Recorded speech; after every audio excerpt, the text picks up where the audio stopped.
Mateus 14. Por aquele tempo, ouviu o tetrarca Herodes a fama de Jesus e disse aos que o serviam: Este é João Batista. Ele ressuscitou dos mortos e por isso nele operam forças miraculosas.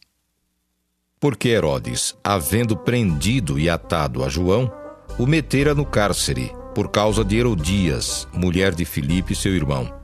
Pois João lhe dizia: Não te é lícito possuí-la. E, querendo matá-lo, temia o povo, porque o tinham como profeta. Ora, tendo chegado o dia natalício de Herodes, dançou a filha de Herodias diante de todos e agradou a Herodes. Pelo que prometeu, com juramento, dar-lhe o que pedisse. Então ela, instigada por sua mãe, disse: Dá-me aqui num prato a cabeça de João Batista.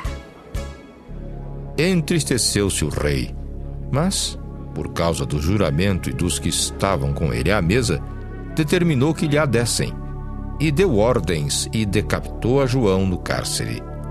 Foi trazida a cabeça num prato e dada à jovem que a levou à sua mãe. Então vieram os seus discípulos, levaram o corpo e o sepultaram. Depois foram e o anunciaram a Jesus. Jesus, ouvindo isto, retirou-se dali num barco para um lugar deserto à parte. Sabendo-o as multidões, vieram das cidades seguindo-o por terra. Desembarcando, viu Jesus uma grande multidão. Compadeceu-se dela e curou os seus enfermos. Ao cair da tarde, vieram os discípulos a Jesus e lhe disseram: O lugar é deserto e vai adiantada a hora. Despede, pois, as multidões para que, indo pelas aldeias, comprem para si o que comer. Jesus, porém, lhes disse: Não precisam retirar-se.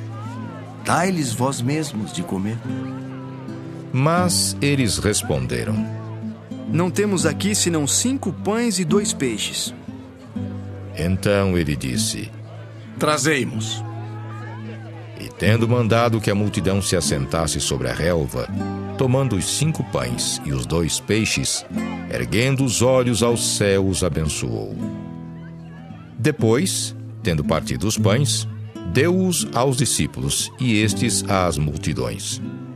Todos comeram e se fartaram, e dos pedaços que sobejaram, recolheram ainda 12 cestos cheios. E os que comeram foram cerca de 5.000 homens, além de mulheres e crianças. Logo a seguir, compeliu Jesus os discípulos a embarcar e passar adiante dele para o outro lado, enquanto ele despedia as multidões. E despedidas as multidões, subiu ao monte a fim de orar sozinho. Em caindo a tarde, lá estava ele só. Entretanto, o barco já estava longe, a muitos estádios da terra, açoitado pelas ondas, porque o vento era contrário.